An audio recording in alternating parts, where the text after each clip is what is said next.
Hello, Boston. This is Keith Lockhart from the Boston Pops wishing you and yours a wonderful 2017 holiday season. I just learned that Chuck and Ronnie at Above the Basement sat down with the fantastic Boston Children's Chorus last week as they prepare for the annual Dr. Martin Luther King Day tribute. I have great memories collaborating with the BCC, and this year you can see them at the Pops' home field, Boston Symphony Hall. I'm thrilled to introduce this fine group of young singers from Boston. So here is their conversation with the Boston Children's Chorus, recorded at BCC headquarters in Boston, Massachusetts.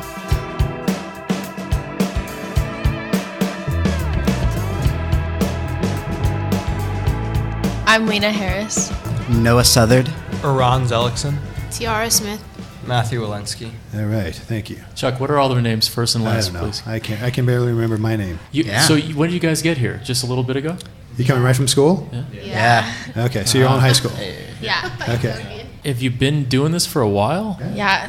This is my 11th year in BCC. Really? So Yeah. you're an old timer. Yes. How about the rest of you? Wow, did you start when you were like 1? I started when I was 6, so I'm 17 now. Wow, Yeah. that's so cool. How Okay. about the rest of you? Who's the least amount of time here?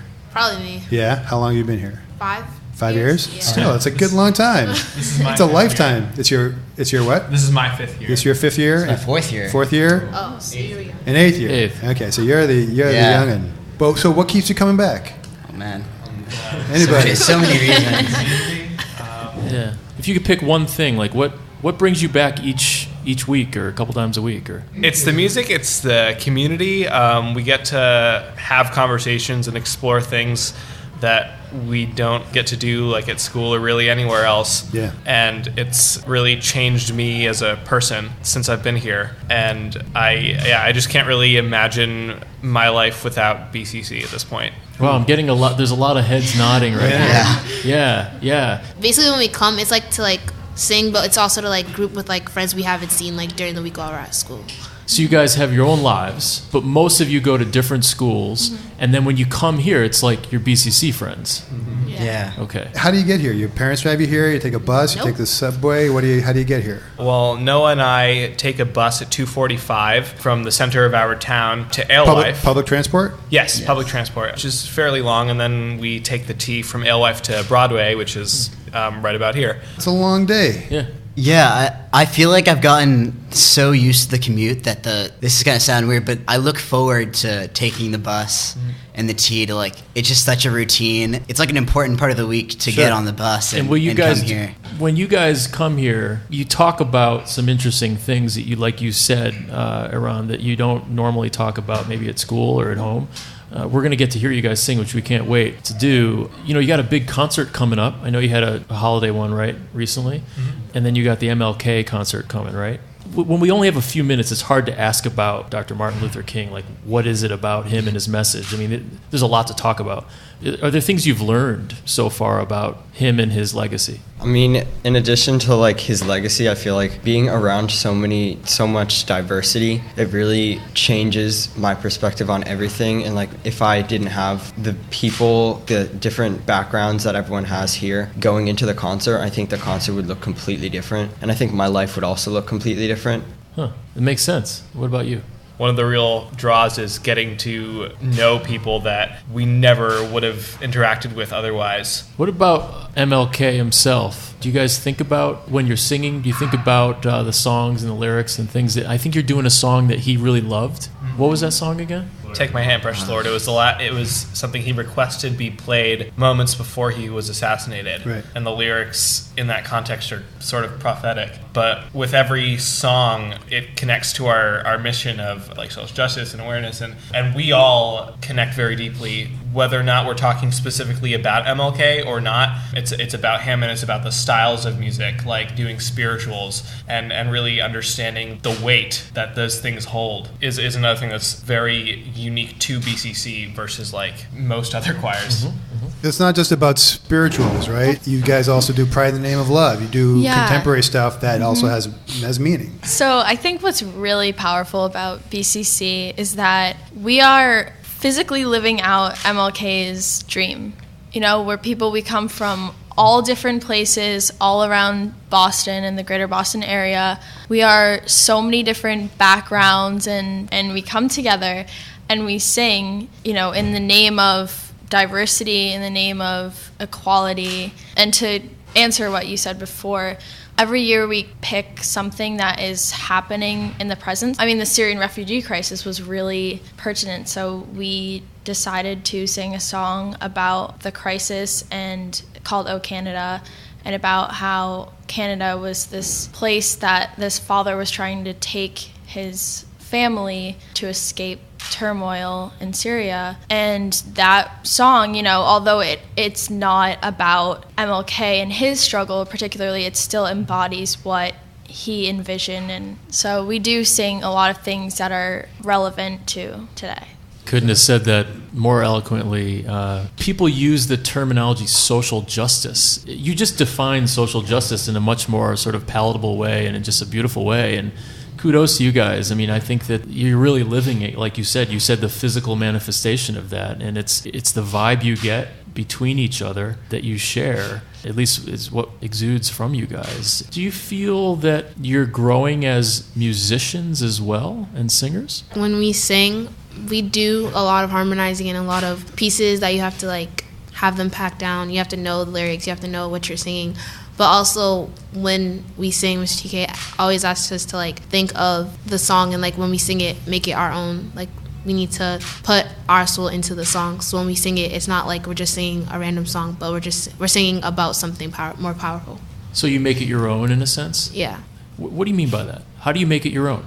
Well, for me, I take something personal out of my life and put it into the song. Something that can relate to the song that really helps me push my needs into the song as I sing.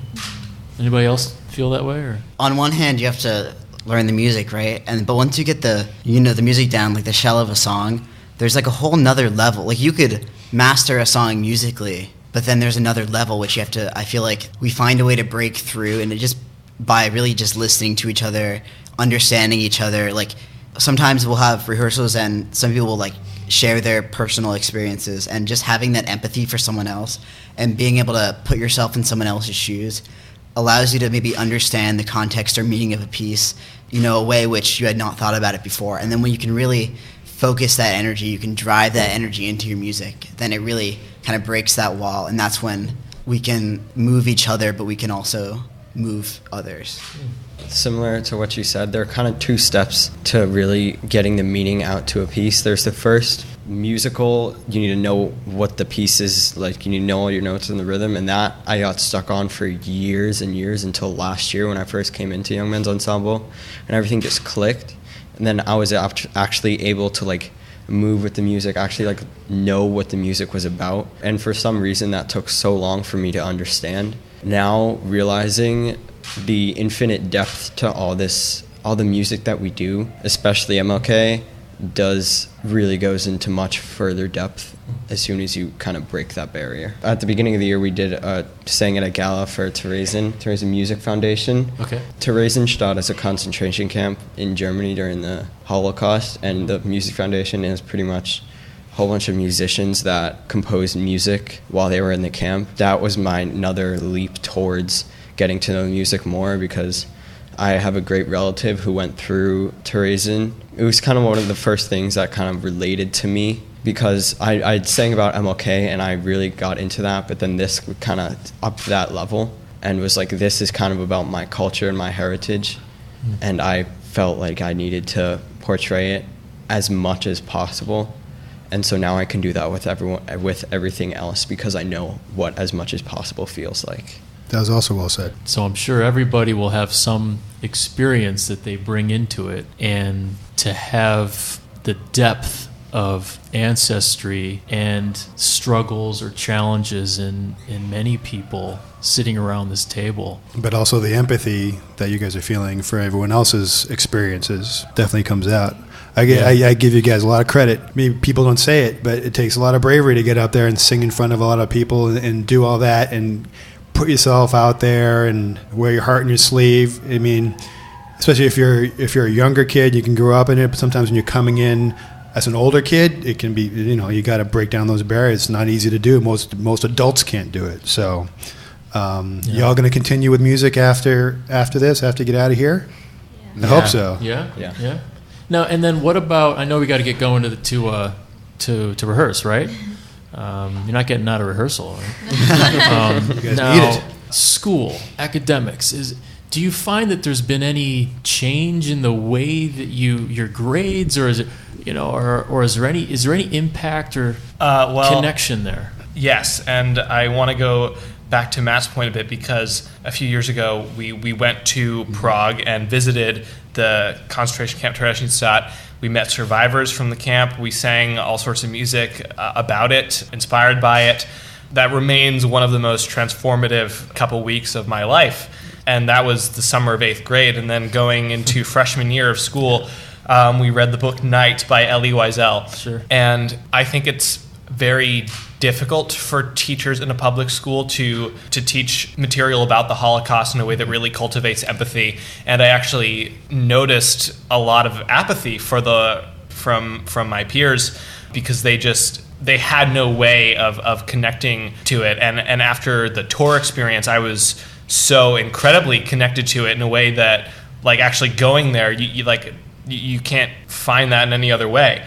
And then to put the weight of that, like when we visited, there was a very small space, and we were told that the SS would cram dozens of people into this small room, dozens of prisoners, and we, a group of us, decided, let's see what that feels like, and started filling in as many of us as possible. And it was so awful and claustrophobic in like a minute that we couldn't stand it any longer.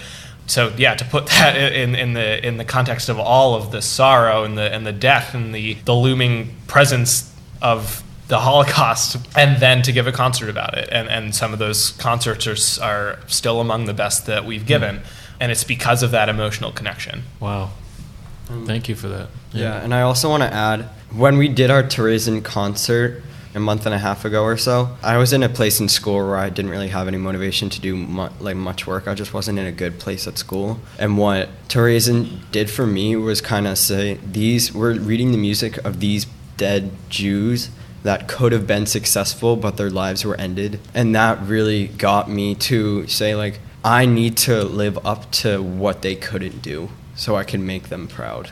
As you go into rehearsal, what are some of the more light moments or the fun songs that you guys can think about, and how that makes you feel? So we recently had our concert at the Isabella Stewart Gardner Museum, and it featured a lot of songs that have been our favorites over the past few years since it's our 15th anniversary. And one of the songs that I particularly love to sing is Leonardo Dreams of His Flying Machine. So it's a song that I just remember Dr. TK handed it to us last year, and he said, honestly, I don't know if we're going to be able to do this. We can try, but we might not ever get to perform this because, it has probably, like 16 parts, probably more than that. It's really challenging, and he said, you guys are a children's chorus, so we'll see how this goes. And I just remember it was so satisfying when we worked for months on it, and we kind of put it away, and then a month later he pulled it out and he said, let's see how this goes, and we sang it. And I just remember it was so satisfying because we pulled it off and we sounded excellent, and that was just a proud moment because not all children's choirs can do that. Wow. A big part of our success is that Dr. TK is constantly pushing us to do better and to try new things, like that incredibly difficult piece. And with his belief in us and our own determination, BCC is the sum of its parts. And yeah, there's so much pride in getting down something so difficult and cool. Going back to like songs that we really liked. So this is my first year in PC, and at the beginning of the year, it was very challenging because it's not as easy as all the other choirs were before. And I always like a challenge. So coming to PC, learning the music, it was challenging for me to come here, stay for 2 hours, and then go home and try to cram in homework and like study for tests.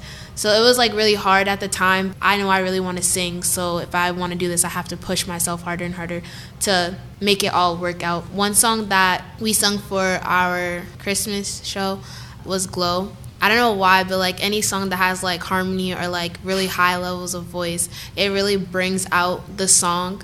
I don't know why, but like it's just something I really find special to me, because it's just like the harmonies and like the way it sounds, it all comes together, and it like just makes you feel like something special is gonna happen. You guys got to get to work. Thank you very much for sitting with us. We really appreciate your stories, and keep up the good work. Yeah, you guys are rock. Thank you so much. Yeah, so have much. great Yeah. holidays, you guys. We're going to see you at MLK, so awesome. see you all Thank gussied you. up, and we're looking forward to it.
Ryan and I would like to thank Lena, Noah, Aran, Tiara, and Matthew for sharing their experiences with the BCC and for their very thoughtful answers. We certainly wish them and the entire chorus the very best. Many thanks to Keith Lockhart for the support of Boston's fine young singers, and to Ben Hines and Anthony Trecek-King for their hospitality and amazing work. You can get tickets to the MLK performance on January 15th at Symphony Hall at bso.org. And you can find out more about the Boston Children's Chorus at bostonchildrenschorus.org.